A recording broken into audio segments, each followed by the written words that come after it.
Olá! No Judiciário em Evidência de hoje, o Corregedor-Geral da Justiça do Estado e sua equipe fazem balanço das ações realizadas nos últimos 2 anos. Veja também, Juizado da Mulher inaugura Central de Monitoramento de Medidas Protetivas. Curso ensina técnicas de entrevista forense com crianças e adolescentes. E seminário aborda os 3 anos do novo Código de Processo Civil.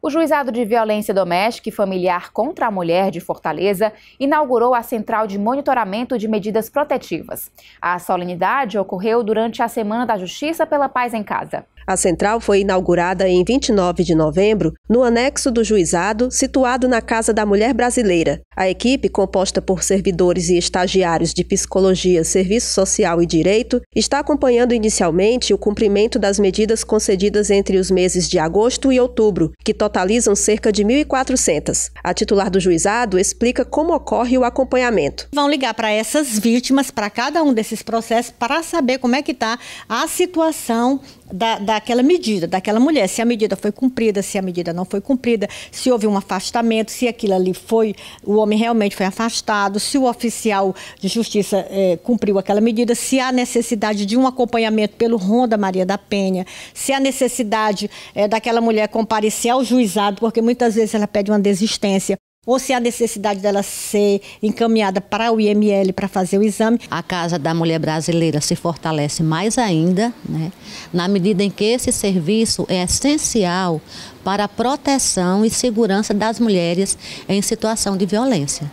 Então, o juizado, ele cumpre um papel muito importante na medida em que resguarda as mulheres do feminicídio. A solenidade contou com representantes do Ministério Público, da Defensoria Pública, Delegacia Especializada e Polícia Militar, por meio da Patrulha Maria da Penha. A instalação se deu durante a Semana pela Paz em Casa. É necessário que haja esse controle, porque ficou comprovado que muitos feminicídios foram praticados pelo descumprimento da medida protetiva. Esse monitoramento vai trazer justamente essa segurança para ela, né, e esse feedback do que elas devem fazer, do como ela deve proceder, que órgão ela deve buscar. Nós vamos ter o prazo exato quando o homem foi intimado da medida, nós vamos ter aquela ciência se a mulher pediu revogação de medida ou não, se a mulher realmente continua com aquele intuito de manter a medida protetiva, porque tudo isso partia muitas vezes da informação da vítima, né? Mas agora com essa central vai dar essa informação mais agilmente para, por exemplo, você lavrar um flagrante de descumprimento de medida protetiva. O Ceará é o segundo estado da região em número de medidas protetivas. Cerca de 400 são concedidas por mês só na capital. Ao todo, o Juizado de Fortaleza possui 6.000 medidas em andamento. A CIG, Coordenadoria da Infância e Juventude do TJCE, promoveu o seminário A Arte, a Técnica e a Ética da Entrevista Forense com crianças e adolescentes vítimas de violência. A atividade foi conduzida pela ONG Childhood, instituição suíça especializada na metodologia do depoimento especial, sobretudo de vítimas de violência sexual. Atuaram como formadores os representantes da Childhood, Itamar Gonçalves e Benedito dos Santos, que participaram da elaboração da Lei 13.431 de 2017, referente aos direitos de crianças e jovens vítimas ou testemunhas de violência. O que seria o depoimento especial? Uma sala especial para ouvir essa criança, então ela não está mais na frente dos adultos, né, que participam dessa audiência. A qualificação desse profissional é isso que nós vamos fazer aqui, então ele deve seguir um protocolo para conversar com essa criança, privilegiando sempre a narrativa livre da criança nesse momento. Enfim, a ideia é que você consiga proteger a criança nesse momento, que é um momento bastante difícil. Participaram do seminário no dia 28 de novembro o chefe do Judiciário, desembargador Gleidson Pontes, a coordenadora da CIG, desembargadora Vilauba Lopes, a primeira-dama de Fortaleza, Carol Bezerra, além de magistrados da área criminal, políticos, representantes do Ministério Público e da Defensoria, das polícias civil e militar, das instituições de acolhimento, do Conselho Tutelar e da rede de saúde hospitalar. É preciso se criar esse clima, essa sinergia, para que os agentes que são envolvidos com essa temática possam ter um conhecimento científico e aplicá-lo na prática, já que isso é feito com pessoas tão carentes, pessoas tão vulneráveis e precisam ter um olhar especial para elas, que são as crianças e os adolescentes. Hoje a violência sexual é a segunda maior causa de violência infantil, acho que perdendo apenas para negligência. Inclusive nos nossos acolhimentos, os acolhimentos da prefeitura, 90% das crianças sofreram algum tipo de abuso sexual. E isso é um trauma muito grande para a criança. E é mais grave quando a gente diz que quem abusa geralmente está dentro de casa, na maioria dos casos. Então a gente precisa proteger essas crianças porque os traumas são enormes e nós precisamos combater isso juntos. Segundo a desembargadora Vilauba Lopes, a iniciativa é pioneira na região e engloba o treinamento de todos os órgãos envolvidos com a temática. É uma ONG representada, pela Rainha Silvia da Suécia, e outros estados já estavam, ingressando, pleiteando já esse curso de capacitação, mas a gente chegou na frente, Então nós estamos assim muito felizes, orgulhosos com este auditório cheio, para poder lidar, com respeito, com delicadeza, com acolhimento, para essa criança. A capacitação prosseguiu nos dias 29 e 30 de novembro para grupo de 70 pessoas composto por servidores da Justiça, promotores e delegados. Atuou como facilitador o analista judiciário da área de psicologia do TJ do Distrito Federal e instrutor do Conselho Nacional de Justiça, Reginaldo Torres. Ele ressaltou os avanços da Justiça do Ceará, que já conta com sala de depoimento especial e projeto piloto na 12ª Vara Criminal do Fórum Clóvis Bevilacqua. Aqui a gente observou que existe essa vara especializada em que a criança vítima de uma violência, ela tem uma equipe especializada para fazer o atendimento dessa criança vítima. E aí o nosso trabalho aqui é compartilhar o conhecimento, Nós somos parte de um grupo de formadores do CNJ que vem trazendo a metodologia do depoimento especial e um protocolo de atendimento, de entrevista com crianças vítimas. O juiz Ângelo Vettorazzi, que coordena grupo de trabalho responsável pela implementação da Lei 13.431 no Estado, ressalta que o objetivo é ampliar a qualificação. Já há um projeto piloto em andamento com êxito na 12ª Vara Criminal, onde o depoimento especial já acontece. Então é muito importante para nós consolidar essa experiência e fazer a expansão não só para as varas criminais, infância e juventude, talvez as varas de família também, mas também para o interior do Estado, porque é importantíssimo que as crianças e adolescentes vítimas ou testemunhas de crime sejam bem acolhidas, E existe um protocolo próprio de atuação e nós queremos garantir a elas todos os direitos que se tem nesse momento, porque senão isso acontece a chamada revitimização. O Judiciário em Evidência faz um breve intervalo e daqui a pouco volta para falar sobre as atividades da gestão da Corregedoria Geral da Justiça. Antes, confira vídeo da campanha Eu Faço Parte, de valorização do trabalho de servidores e magistrados do Judiciário cearense. Olá, eu sou o Ricardo, aqui da CEPLAG. Nós estamos gerenciando o projeto de desenvolvimento e implantação do Sistema de Estatística e Informações, o SEI. Trata-se de uma ferramenta de inteligência analítica que consolida dados judiciais de execução orçamentária e os disponibiliza essas informações gerenciais para a tomada de decisão. Eu faço parte. Nós fazemos parte. Os 3 anos de implantação do atual Código de Processo Civil foi tema de seminário na SMEC, Escola Superior da Magistratura do Ceará. O seminário foi aberto pelo desembargador Francisco de Assis Filgueira Mendes, do Tribunal de Justiça do Ceará. O magistrado ressaltou a importância de avaliar o Código de Processo Civil de 2015, que entrou em vigor dia 18 de março de 2016. Em seguida, o professor Leonardo Carneiro da Cunha, doutor em Direito pela Pontifícia Universidade Católica de São Paulo, proferiu palestras sobre questões ainda não observadas no novo CPC. Ele destacou como exemplos o compartilhamento de competências, a litigância responsável e as regras relativas à produção antecipada de provas e à arbitragem. É possível que os juízes compartilhem competências para resolver o mesmo caso. Então é uma novidade que ainda não foi observada.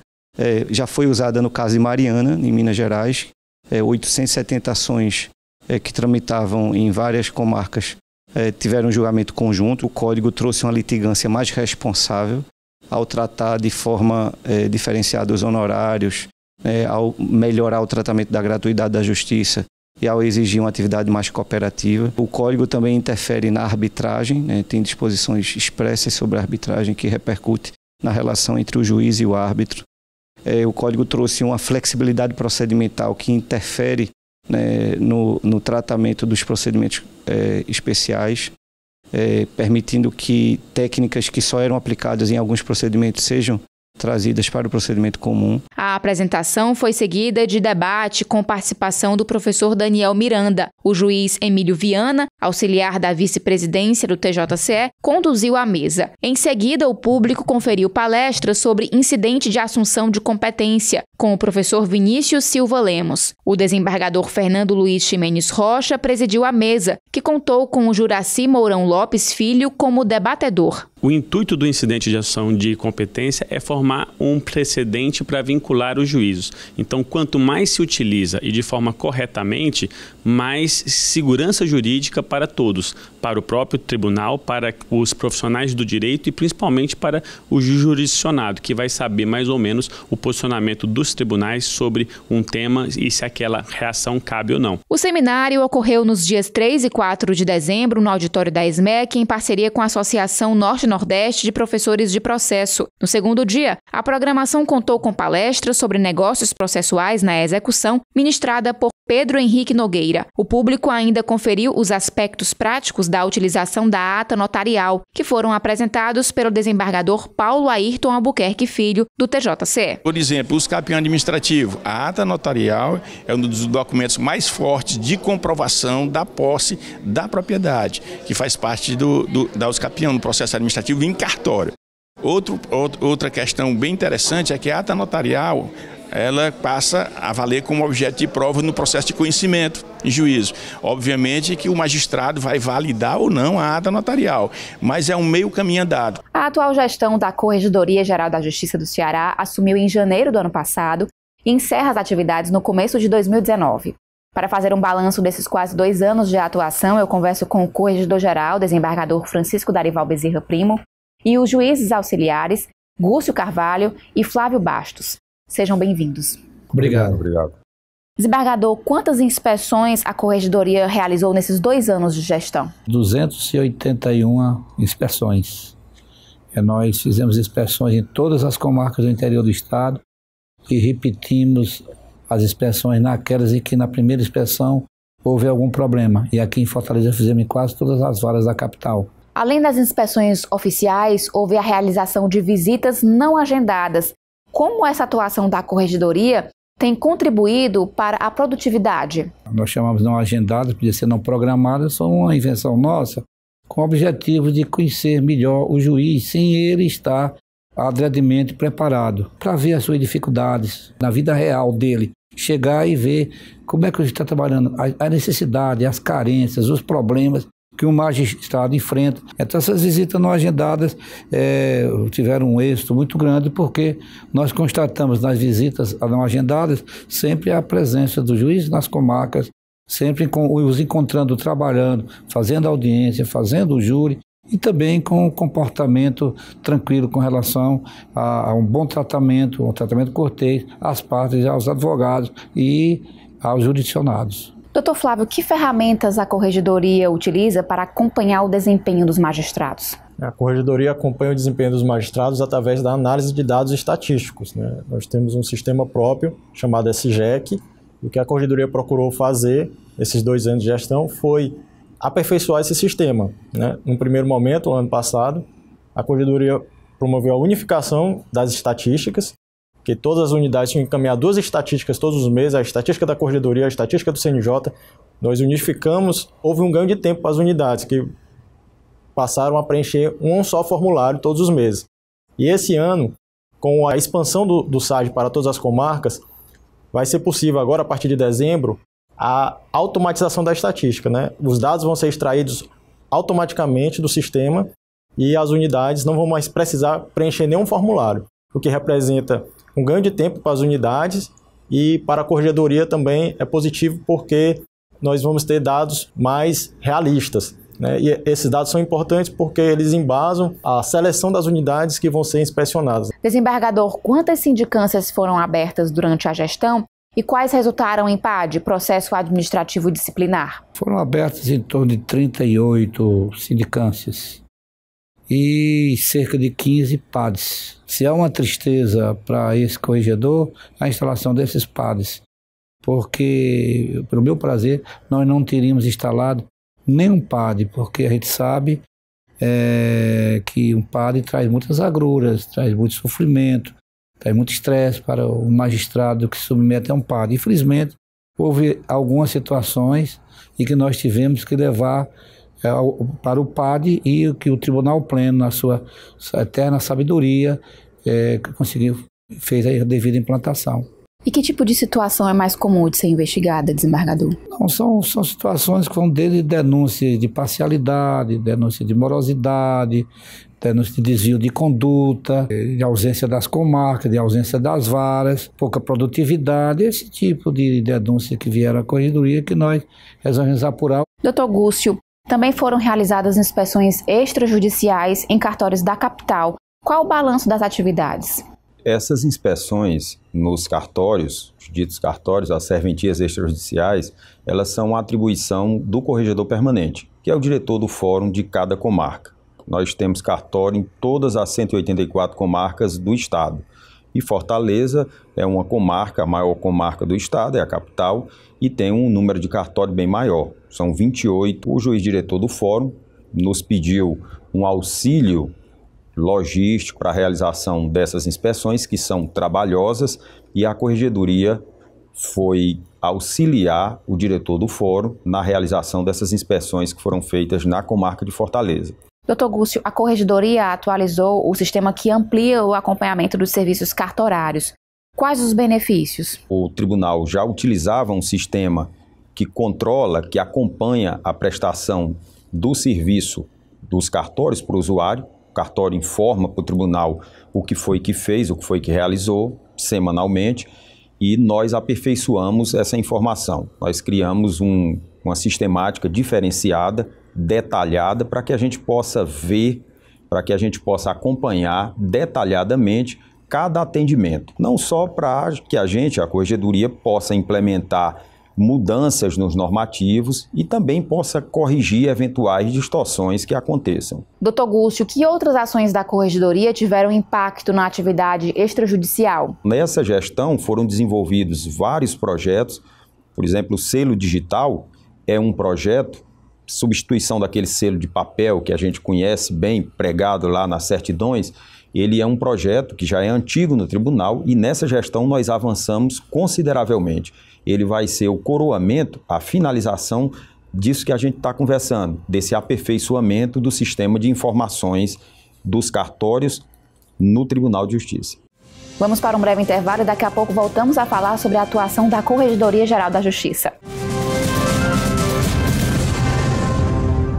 Estamos de volta com o Judiciário em Evidência para falar sobre as ações promovidas pela Corregedoria Geral da Justiça do Estado no biênio 2017-2019.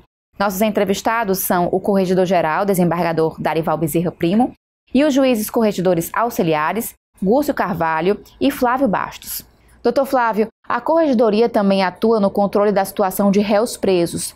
Uma das normas em vigor desde 2017 dispõe sobre gestão e fiscalização em comarcas com cadeias interditadas. Qual a importância dessa medida? Bom, essa medida foi tomada após a Corregedoria ter sido comunicada pela Secretaria de Segurança Pública acerca de uma situação que eles estavam enfrentando na região metropolitana. Várias delegacias e presídios da região metropolitana estavam com muitos presos oriundos de comarcas do interior e eles teriam sido transferidos em decorrência da interdição das cadeias. A Corregedoria, então, constatando essa situação, editou um provimento, o provimento 11 de 2017, orientando como o juiz deve atuar após a interdição. Basicamente, consiste em um juiz realizar audiência de custódia de todos os presos antes de remeter a outra comarca, para evitar ao máximo transferências desnecessárias de presos que poderiam responder o processo em liberdade, e também prevendo a possibilidade de o juiz determinar qual a comarca mais próxima onde ele pode ficar recolhido, para evitar ao máximo essas transferências de presos de comarcas distantes a 300, 400 km de Fortaleza serem trazidos para a capital, o que praticamente inviabilizava a realização da instrução desses processos, porque não haveria escolta suficiente para realizar essas transferências de preso para as audiências. Dr. Flávio, outro provimento editado pela Corregedoria em 2018 autoriza o recebimento de TCOs, termos circunstanciados de ocorrência, elaborados pela Polícia Militar, Rodoviária Federal. Por que foi necessária essa ampliação?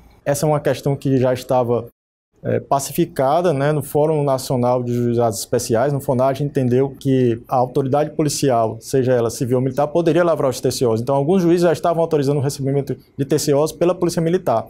E a Corregedoria passou a ser questionada por que algumas comarcas o juiz recebia o TCO e em outras comarcas não. Então, a Corregedoria resolveu pacificar esse entendimento, né, trazendo segurança jurídica, e editou um provimento próprio autorizando que os juízes recebam os TCOs lavrados pela Polícia Militar e pela Polícia Rodoviária Estadual. O que também trouxe benefício para a Polícia Civil, porque deixou os delegados com mais tempo disponível para se dedicar aos crimes mais complexos. Dr. Flávio, este mês a Corregedoria inaugurou intranet voltada para as unidades judiciárias.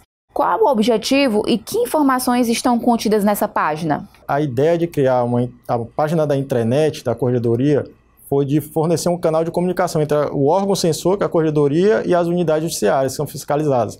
Então, nesse canal nós vamos disponibilizar vários materiais que vão subsidiar as unidades, fornecendo manuais de rotina, modelos de documento, estatística, produtividade das unidades, para que as unidades possam comparar a sua produtividade com outras unidades e ter uma ideia de se eles estão produzindo bem, se eles estão produzindo pouco. E também haverá na intranet uma consulta de julgados de primeiro grau. Desembargador, que balanço o senhor faz à frente da Corregedoria Geral da Justiça nesses 2 anos? Eu faço um balanço altamente positivo em razão dos juízes corregedores, né, que foram escolhidos e do trabalho por eles realizado. Assim como os assessores, como também os servidores da Corregedoria, todos se engajaram em um trabalho que deixa a gente assim, realizado e orgulhoso do trabalho que todos esses juízes e servidores da Corregedoria fizeram. Nós queremos ressaltar também a unidade que houve no tribunal nesses 2 anos, né? Com a placidez, o equilíbrio, a prudência, o grande senso de gestão do desembargador Gleison Pontes, né? Acompanhado do apoio necessário, indispensável e sempre presente do vice-presidente, o desembargador Washington. Então, a unidade do tribunal, junto com a eficiência, com a qualidade dos nossos juízes, que fizeram com que a gente se orgulhe de ter trabalhado com a equipe tão primorosa, tão valorosa, que eu tenho certeza que essa administração passará para os anais da história da Corregedoria, não pelo seu corregedor geral, mas pelo apoio que o corregedor geral teve de toda essa maravilhosa equipe. Eu conversei com o Corregedor-Geral da Justiça, desembargador Darival Bezerra, e com os juízes auxiliares Gúcio Carvalho e Flávio Bastos. Muito obrigada pela entrevista. Nós é que agradecemos. Obrigado. Muito obrigado. O mês de novembro foi todo dedicado à promoção da arte e da cultura na Escola Superior da Magistratura do Ceará. Viajar no tempo e aprender um pouco da história por meio do cinema. O filme O Caldeirão da Santa Cruz do Deserto, dirigido pelo cineasta cearense Rosenberg Cariri, resgata a memória da comunidade religiosa do Caldeirão, que surgiu no município do Crato sob a liderança do beato José Lourenço em um movimento semelhante ao de Canudos, porém sem classes sociais. A exibição ocorreu em 23 de novembro e foi seguida de palestra com o professor de História da Universidade Federal do Ceará, Regis Lopes, que pesquisa o Caldeirão há mais de 20 anos. O professor parabenizou a iniciativa da ESMEC. O campo interdisciplinar é, de fato, a grande contribuição que o século XXI vai dar para a humanidade, na medida em que o direito também interage com a arte, com a literatura, com a história, com a sociologia, todos ganham. No mesmo dia, houve a apresentação da peça infantil João Botão, do grupo cearense Teatro Máquina. A peça, encenada desde 2010, é uma leitura do romance do alemão Michael Ende. A fábula discute de forma lúdica questões complexas como o tamanho e a importância do Estado e do poder na vida das pessoas. Vou fugir com Iba. Vou embora, tio pequeno. O pequeno se tornou pequeno demais para nós três.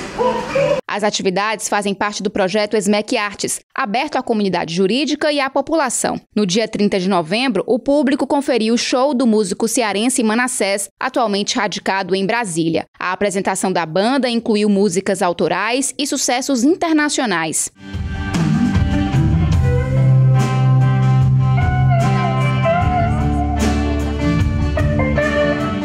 Isso é um presente para nós da nossa geração, né? Um ícone, né? Um artista valorosíssimo para nós.